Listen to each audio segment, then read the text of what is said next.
For years, I've been applying myself to create a thriving food bowl in my backyard. And every week, without fail, I've had to face that most perennial of gardening problems: weeds.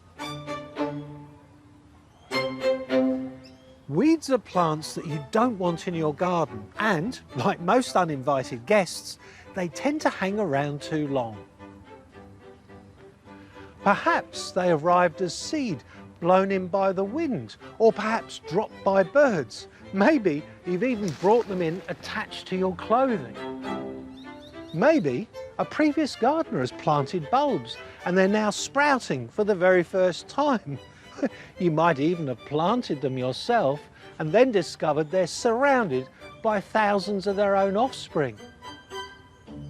Weeds compete for moisture, nutrients and sunlight, and left to their own devices, they can swamp the plants that we want to grow. In this bed, the spring onions are threatened by a tiny little weed, hairy bittercress. I hate this weed because it reproduces explosively, and if I don't control it, it'll take over my garden and it'll never look good. I'm a big proponent of weeding by hand. I find it creates opportunities to identify weeds and distinguish them from some of the welcome self-sown vegetables who may have found a home.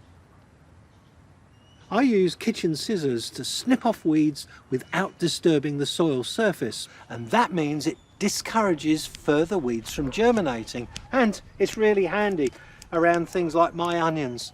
They really deserve it. Sometimes the scale and size of the weeds requires a bigger approach. In these circumstances, I use a Dutch hoe. It's a simple but effective tool that works by severing weeds from their roots. But if the soil is damp, don't hoe.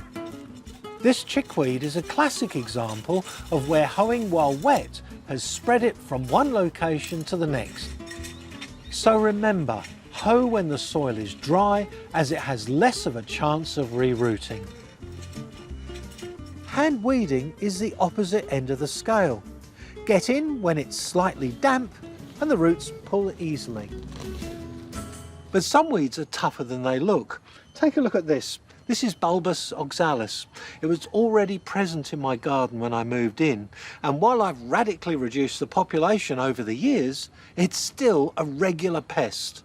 The tiny bulbs spread rapidly and fragment readily if disturbed, meaning any attempts at removal often lead to inadvertent propagation.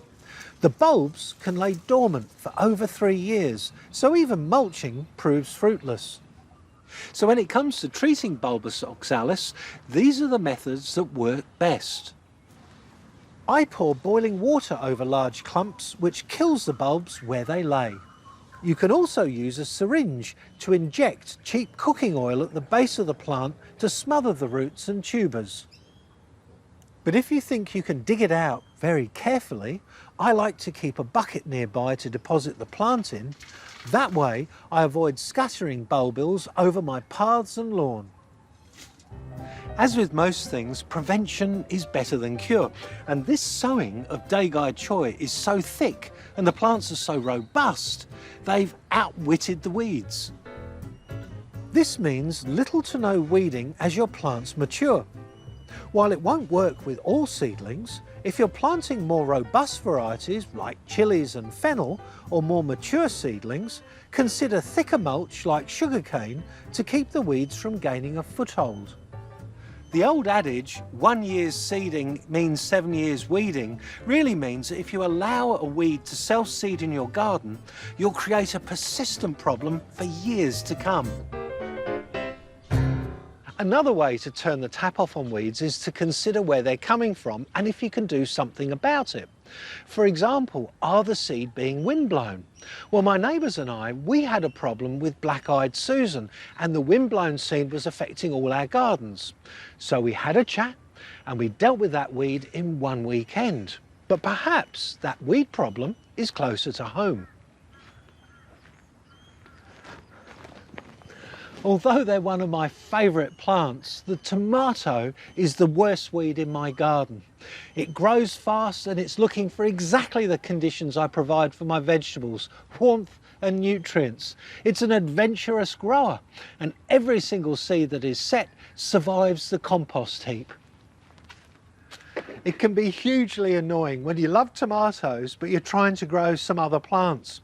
And other people face a similar problem with pumpkin seed which survive the composting process. Well, the solution is simple. Don't compost their fruit.